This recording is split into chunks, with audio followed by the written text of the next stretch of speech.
নমস্কাৰ আপোনালোক সকলোকে মোৰ ইউটিউব চেনেল টিচাৰ্ছ কৰ্ণাৰলৈ পুনৰ এবাৰ স্বাগতম জনাইছোঁ। আপাৰ আইডি জেনেৰেট কৰাক লৈ সমগ্ৰ শিক্ষা অসমৰ জৰুৰী নিৰ্দেশনা, স্কুল CRCৰ নাম সংলগ্ন 4টা তালিকা প্ৰকাশ আৰু 21 ডিচেম্বৰ সময়সীমা।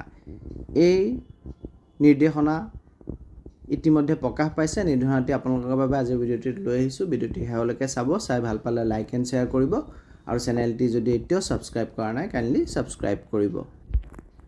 নিৰ্দেশনাটি এক্সিকিউটিভ ডাইৰেক্টৰ সমগ্ৰ শিক্ষা শ্ৰী সঞ্জয় দত্ত ছাৰৰ ফালৰ পৰা প্ৰতিখন জিলালৈ আহিছে আৰু বিষয়বস্তু উল্লেখ কৰিছে আপাৰ জেনেৰেশ্যন ইন স্কুল। আৰু ইয়াতে উল্লেখ কৰিছে যে আপোনালোকক ইয়াৰ দ্বাৰা জনোৱা হয় যে আপাৰ জেনেৰেশ্যন কৰা যোনটো প্ৰগ্ৰেছটো বহুত শ্ল' চলিছে বিগত 4 দিনৰ হিচাপত। আৰু এতিয়ালৈকে যিমান ভেলিড আধাৰ আছে তাৰ এগেইনষ্টত আপাৰ জেনেৰেশ্যনৰ কাম 90% হৈ উঠিছে আৰু 4,97,457 জন ছাত্ৰ ছাত্ৰীৰ এতিয়াও আপাৰ আইডি জেনেৰেট কৰিবলৈ বাকী আছে। 18 ডিচেম্বৰ 2024 তথ্য এয়া। আৰু এনেধৰণে পোৱা গৈছে যে এতিয়ালৈকে 930খন বিদ্যালয়ে আপাৰ জেনেৰেশ্যনৰ কাম আৰম্ভ কৰা নাই আৰু 890টা CRC এনেধৰণৰ আছে য'ত এতিয়াও 60%তকৈ কম পৰিমাণে আপাৰ জেনেৰেশ্যন হৈছে। গতিকে ইয়াত এই নিৰ্দেশনাটিৰ লগত Annexure 1ত ব্লক ৱাইজ ষ্টেটাছটো ডিটেইলছ ষ্টেটাছটো গাঁঠি দিয়া হৈছে বা ইয়াৰ লগত দিয়া হৈছে। আৰু এইখিনি কথাৰ ওপৰত বা তথ্যৰ ওপৰত ভিত্তি কৰি তলৰ কিছুমান কাম অতি সোনকালে ইমিডিয়েটলি কৰিবৰ কাৰণে নিৰ্দেশনাটো দিয়া হৈছে। ইয়াতে লিখিছে যে 930খন বিদ্যালয়ে যিহেতু আপাৰ জেনেৰেশ্যনৰ কাম 18 ডিচেম্বৰলৈকে আৰম্ভ কৰা নাই আৰু তাৰে 858খন প্ৰাইভেট বা ভেঞ্চাৰ স্কুল হয়।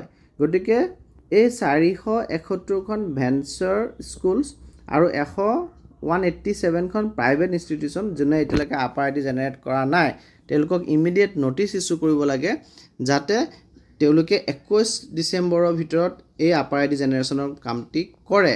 আৰু তাত যদি তেওঁলোক ফেইল হয় তেওঁলোকৰ যোনটো ইউডাইচ কোড আছে সেইটো টেম্পৰৰী ক্ল'জাৰ ৰিকুৱেষ্ট পঠাই দিবও পৰা যাব পাৰে।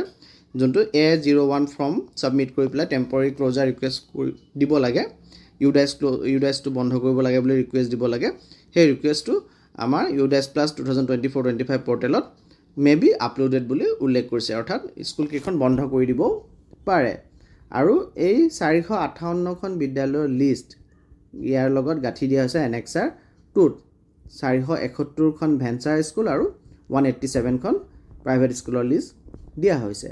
আৰু যি 890জন CRCC যাৰ স্কুলত আপাৰ জেনেৰেশ্যন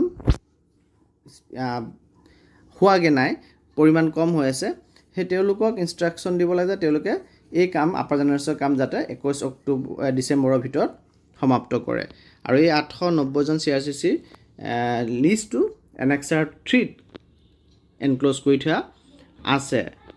আৰু Annexure 4ত 68খন বিদ্যালয়ৰ তথ্য আছে যিকেইটা বিদ্যালয়ত জিৰ' এনৰোলমেণ্ট UDAIS Plus 2024-25 মতে আছে। এইকেইখন বিদ্যালয়েও 19 অক্টোবৰৰ ভিতৰত তথ্য দিব লাগে যাতে টেম্পৰৰী ক্ল'জাৰ চাইন A01 ফৰ্ম জমা দিয়া হয় আৰু তাৰ লিষ্ট Annexure 4ত গাঁঠি দিয়া হৈছে।